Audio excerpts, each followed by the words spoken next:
여러분 안녕하십니까?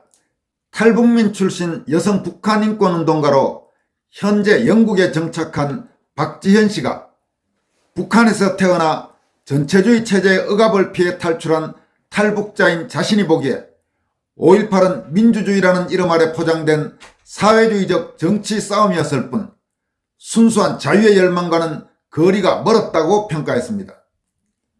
박지현 씨는 지난 2021년 12월 영국 일간지 더 타임스 일요판인 선데이 타임스가 선정한 2021년 영웅 20명 중 한 사람으로 국제적으로 상당한 지명도가 있는 탈북민 인권운동가입니다. 박 씨는 5.18과 관련해 북한에서라면 상상도 할 수 없는 시민 저항의 용기는 분명했지만 그 뒤에 숨은 운동권의 계급투쟁은 내가 겪은 전체주의 선정과 닮아 있었다고 말했습니다. 그녀는 또 정체성을 잃은 정치 세력은 결코 대중을 설득할 수 없다면서 지금 한국 젊은 세대층에서 윤 어게인 캠페인이 일어나는 것은 윤 대통령이 일깨워준 정체성을 그리고 자유민주주의 가치가 무엇인지를 젊은이들이 알아간다는 것이라고 분석했습니다.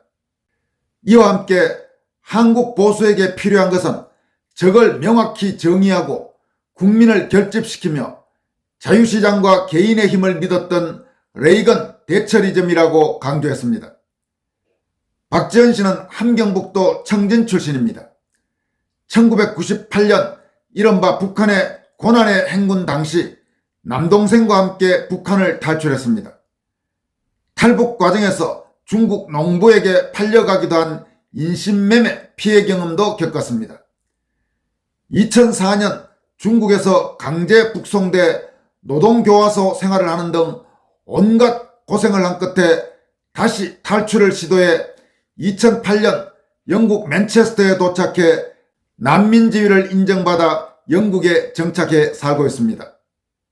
그녀는 영국 정착 후 탈북 여성과 북한 아동의 인권보호 활동을 벌여왔습니다. 2019년 6월에는 영국 의회 청문회에 출석해서 탈북한 북한 주민들의 난민지위가 제대로 인정되지 않고 여성들은 인신매매 대상이 되는 경우가 많다면서 자신의 피해 경험을 증언하기도 했습니다. 이런 북한 인권 활동을 인정받아서 2018년 영국의 아시아 여성상 대상을 받았고 2019년에는 국제 앰네스티 브레이브 어워드 초대 수상자로 선정됐습니다. 탈북민 출신 북한 인권운동가인 박지현 씨는 최근 자신의 소셜미디어에 올린 더 이상 노동자 계급은 존재하지 않는다. 21세기 정치 캠페인의 방향이란 제목의 글에서 다음과 같이 밝혔습니다. 선거철마다 5.18 묘지와 노동계급을 덜먹이며 마치 사회주의 혁명가인 양 캠페인을 벌이는 한국 정치인들을 볼 때마다 나는 회의적인 시선을 거두지 못한다. 북한에서 태어나 전체주의 체제의 억압을 피해 탈출한 탈북자인 내가 보기에 5.18은 민주주의라는 이름 아래 포장된 사회주의적 정치 싸움이었을 뿐 순수한 자유의 열망과는 거리가 멀었다. 북한에서라면 상상도 할 수 없는 시민저항의 용기는 분명했지만 그 뒤에 숨은 운동권의 계급투쟁은 내가 겪은 전체주의 선정과 닮아 있었다. 그녀는 그러면서 영국에 정착한 뒤에 경험한 사실들을 이어갑니다. 영국에 정착한 처음 몇 년간 나는 정치에 관심조차 없었다. 언어도 문화도 낯설었고 무엇보다 전체주의 체제에서 벗어난 나는 모든 정치적인 것에 환멸을 느꼈다. 그러나 영어를 배우며 브렉시트를 겪으며 내 정체성과 가치를 지키기 위해 보수당에 입당했다. 2021년부터는 지역 후보자로 활동하며 영국 시민들과 직접 마주했다. 그 과정에서 한 질문이 내게 깊은 인상을 남겼다. 북한이라는 독재 정권에서 왔다면서 왜 또 다른 독재 정당인 보수당에 들어갔나요? 처음엔 당황했지만 곧 영국 사회의 정치인식 구조를 깨달았다. 많은 이들이 여전히 보수당은 부자의 정당, 노동당은 노동자와 농민의 정당이라는 낡은 이분법에 갇혀 있었다. 이러한 이분법은 세계 모든 나라에서 똑같이 적용이 되고 있다.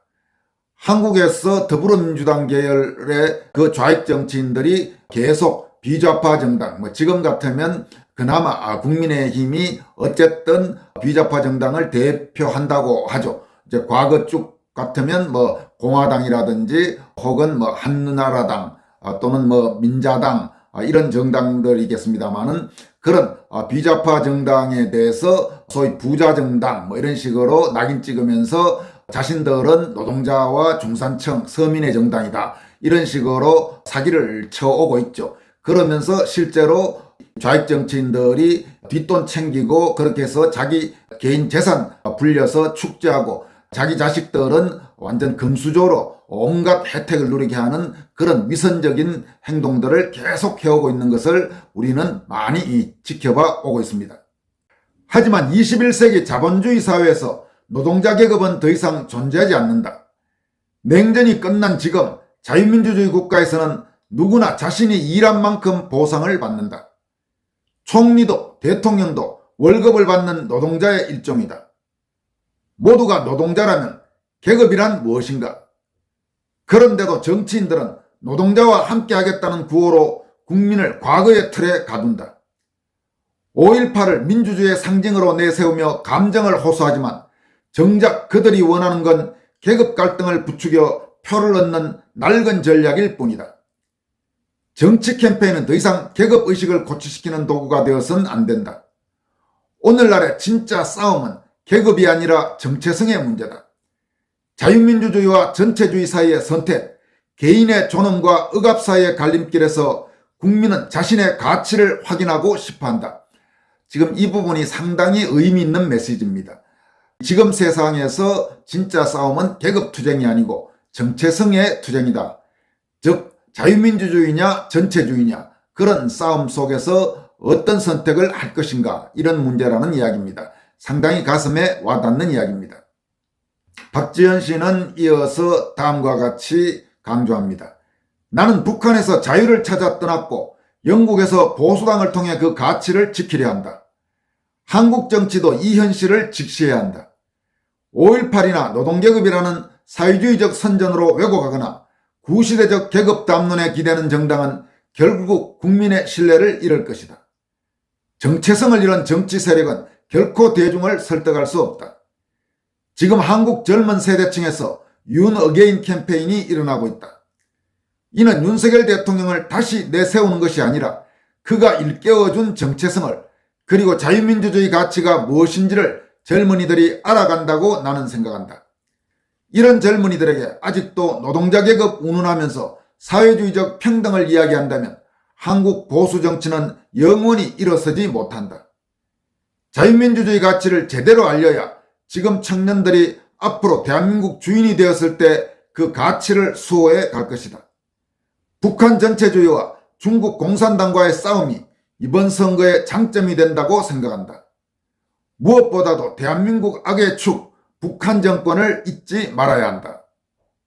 그러면서 추가로 다음과 같이 말합니다. 물론 저소득층, 사회가 돌봐주어야 할 사람들이 있지만 그들을 계급을 나누는 건 공산당 정권의 시스템이다. 자본주의는 이익과 가치를 서로 공유하는 사회이기에 저소득층과 사회가 돌봐줘야 하는 사람들이 살아가는 것이다. 만약 전체주의 사회주의 정권이라면 그들이 살아갈 수 있을까? 민주당을 뽑으면 잘 살 것 같아 보이고 인권 개선도 잘할 것 같지만 나락으로 가는 이유는 바로 그들에게 자본주의 가치와 자유의식이 없기 때문이다. 제발 이 두 가치관만 잊지 말고 스스로 가슴에 손을 얹고 자신의 정체성을 찾기를 바란다. 이렇게 강조했습니다. 탈북민 출신 여성인권운동가 박지현 씨는 또 한국 보수에게 필요한 건 레이건 대처리즘이다. 이런 제목의 글을 통해서는 다음과 같은 입장을 밝히고 있습니다. 나는 북한을 2번 탈출했다. 처음은 굶주림과 억압에서 벗어나기 위해, 두 번째는 중국에서 강제 송환된 후 다시 목숨을 걸고 나온 것이었다.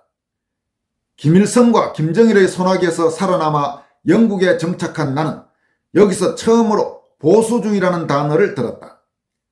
처음엔 낯설었지만 로널드 레이건과 마거릿 대처를 공부하면서 내 삶과 세계를 바라보는 눈이 달라졌다. 그들의 철학, 즉 레이건 대처리즘은 단순한 경제정책이 아니었다. 그것은 자유를 지키기 위해 독재와 싸우는 방법이었고 내가 북한에서 겪은 공포를 세상에 알리는 무기이기도 하다.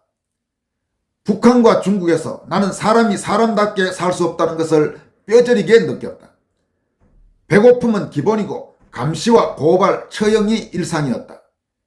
그곳에서 정부란 국민을 위한 존재가 아니라 국민을 노예로 부리는 괴물이었다.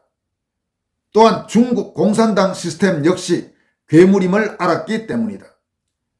탈출 후 중국에서 잡혀 다시 끌려갔을 때 나는 감옥에서 맞은 매질보다 지금 내 발에 있는 상처보다 더 무서운 것을 보았다.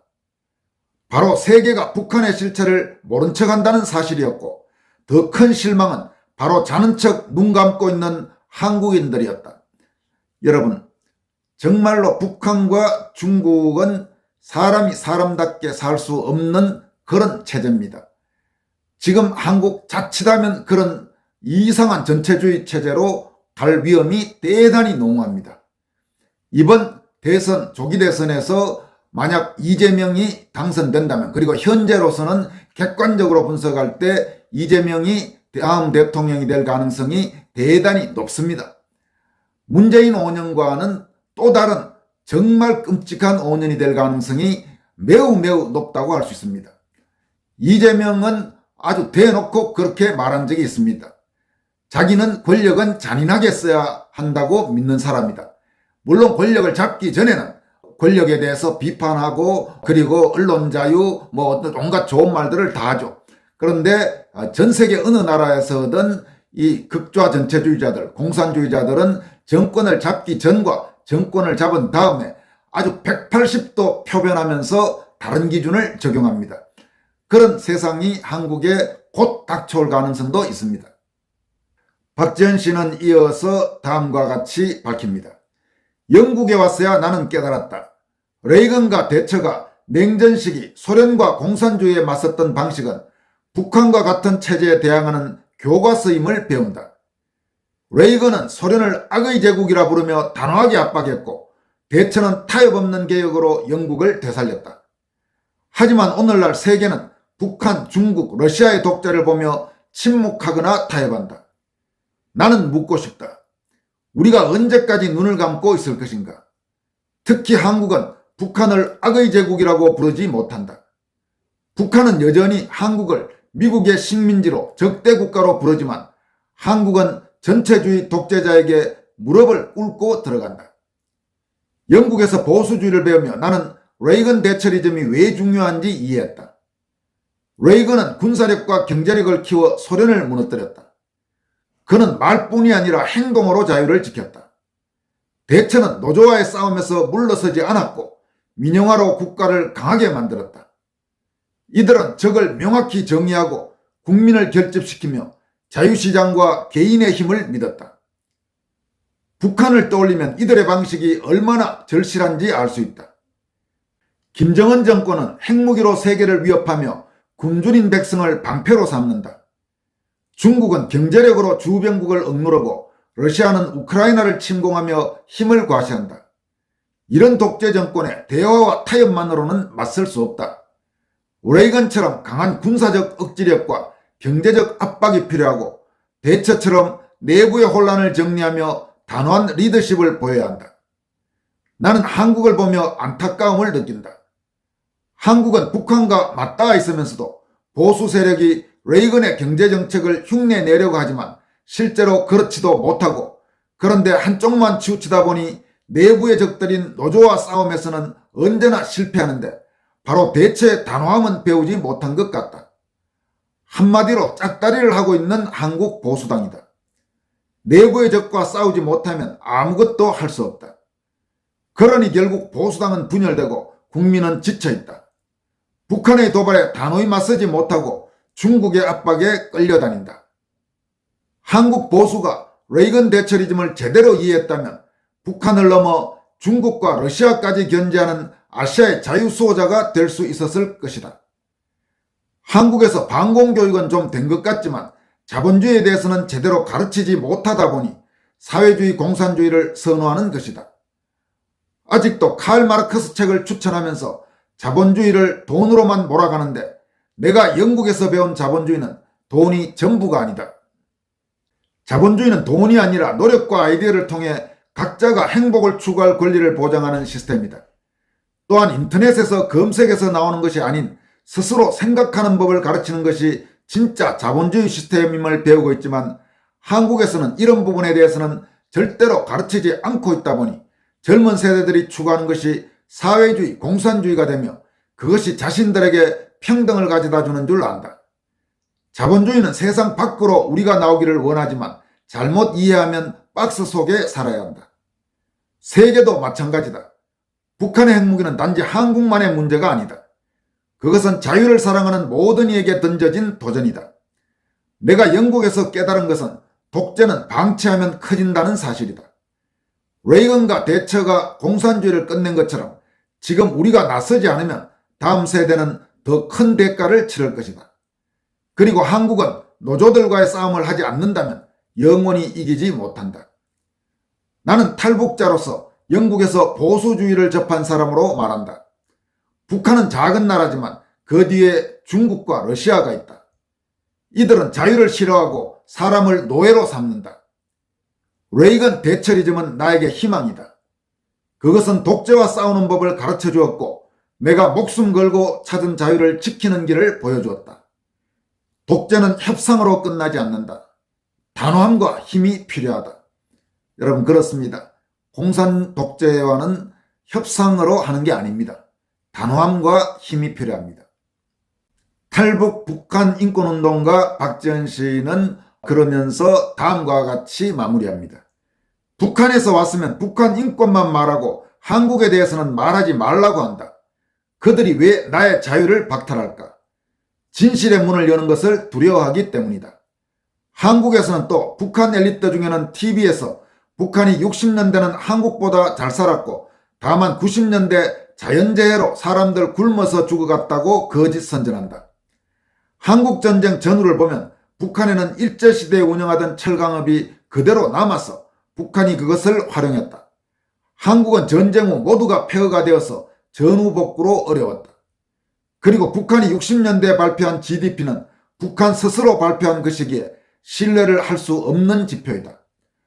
또한 해방 후 북한은 무료 토지였지만 전쟁 후 모두 집단 농장이 되었는데 한국에서는 무료로 땅을 나누어 준 것만 이야기하며 한국은 유료였다고 선전한다. 진실을 열어야 보수는 가치를 찾는다. 두려워하지 말고 문을 두드리면 된다. 이렇게 밝혔습니다. 탈북민 출신 여성인권운동가 박지원 씨, 현재 영국에 정착한 박지원 씨가 공개한 두 편의 글은 우리에게 상당한 시사점을 주는 내용이라고 생각이 듭니다. 지금까지 권순할TV였습니다. 고맙습니다.